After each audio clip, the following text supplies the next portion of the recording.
setting. Nga katong sa Leviticus, okay.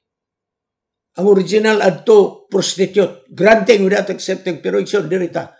Romans 1:26.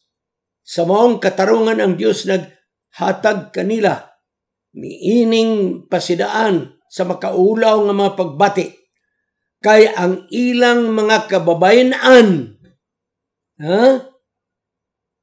nagbuhat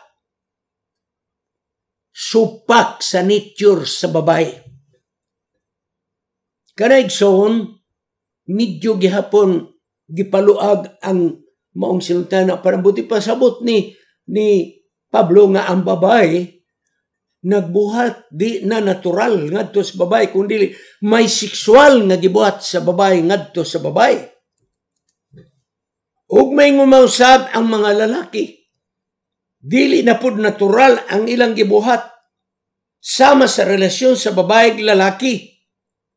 Apa nagsilaob ang ilang kailibgon sa usag-usa. Busa ang lalaki ngadto sa lalaki nagbuhat sa makauulaw nga bulhaton ug unya sila makadawat sa dakong silot sa umaabot. Roma 1:27. Sigson, kining maong Roma 1:26-27 di nagyud ni moingunta nga dili ni batok sa lalaki mga lalaki nagseksual. Babae ngadto sa mga babae nagseksual. Bisag unsaon na to justify.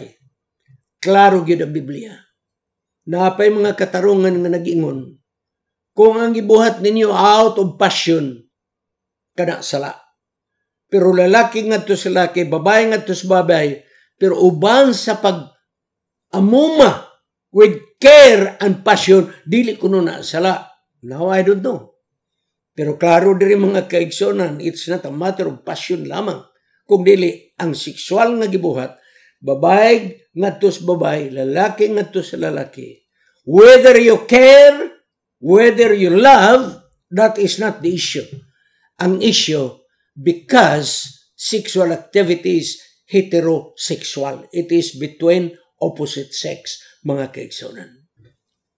So, ang gikondem din ni Pablo mao, sexually immoral, men who practice homosexuality.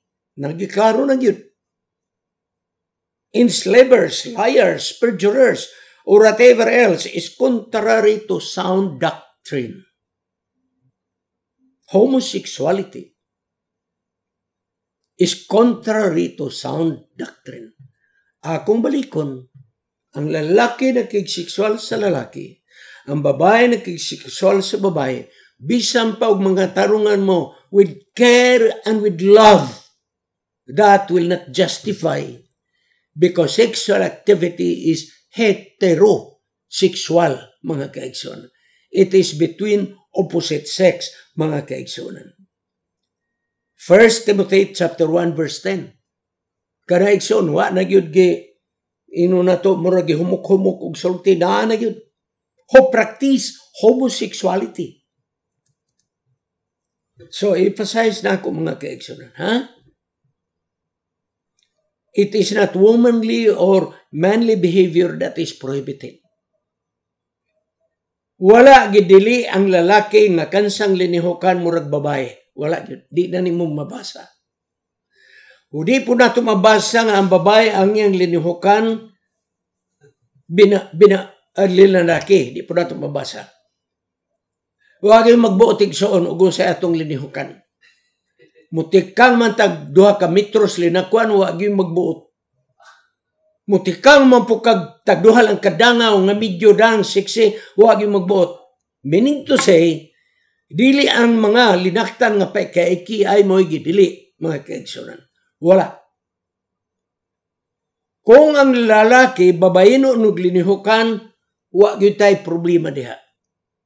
Kung ang babae, lalakinon ang linihukan, wala yung tayo problema diha. Huwag yung magbuot na to. Ang Bible, huwag yung magbuot. Igsoon. Ang gidili lang nga ang lalaki nga babayinon nakigseksual sa usa ka lalaki mo na'y gidili.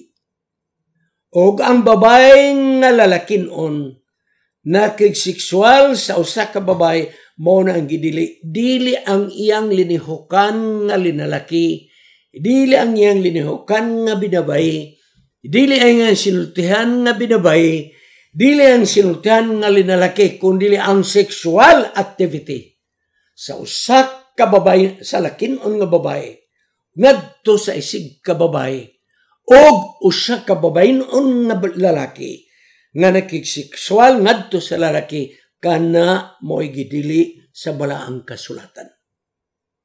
Kanang atong sinultahan nga malambing sa usa ka lalaki, wa gyud na gidili sa Bible. Balag unsa pa na nimo kalambing mga kaigs, wala. Apan timanin ninyo, ha? Ang atong iglesia wala gapihig ni masalikway ni ining klase sa mga tao, wala. Hasta ko igsoon, dili ko prejudice ni anang mga tawhana. No, fine.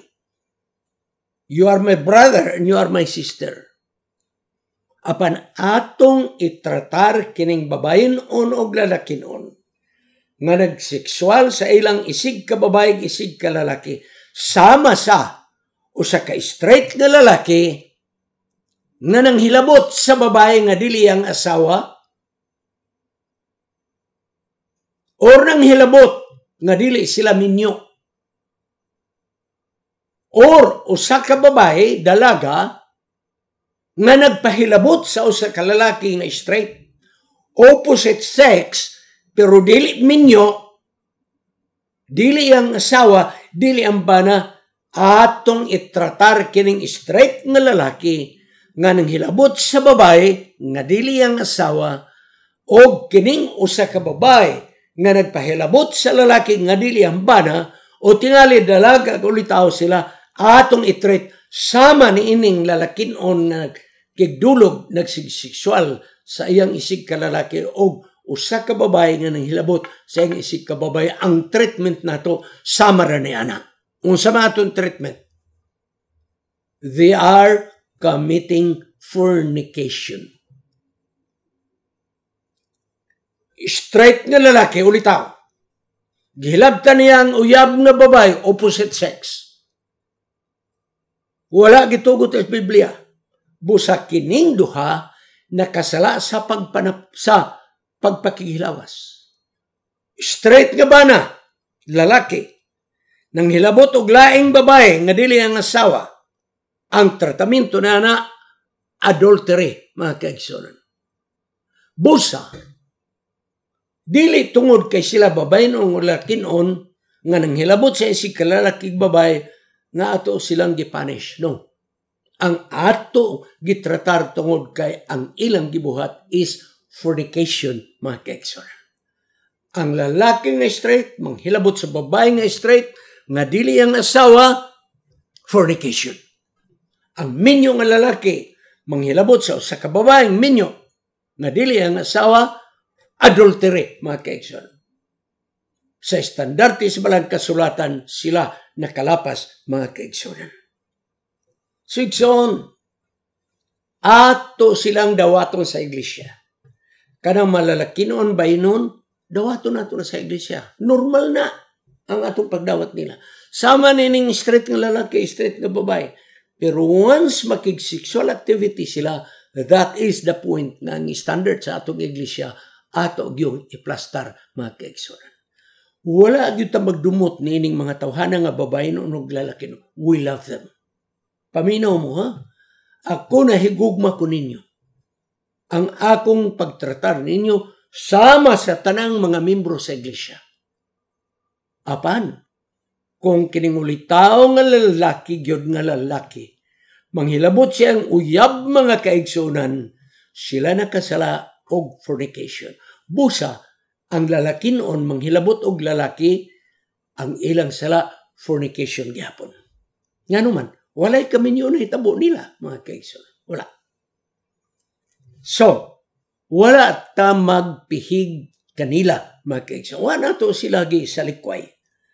As a church, wala ta mag-discriminate sa mga gay or lesbian. Paminaw mo, wag yun ta mag-discriminate ninyo. Fine, you are welcome sa atong church. Magamit mo sa atong iglesia. Pero once dunay fornication nga inyong pagabuhaton, maura gihapon may standarte nga inyong nalapas sama sa straight nga lalaki o babae nga naghilabot usab, mga kaigsunan. Atong tratahon sila sama sa lalaki nga lalaki o babae nga babae.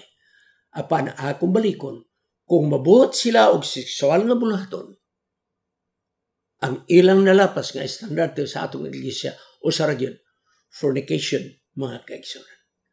Kung minyo ka ng lalaki noon o minyo ka ng babae noon, unya nang hilabot og lain mga kaigsunan nga dili ang ilang bana, dili ang asawa, still, igsoon that is adultery.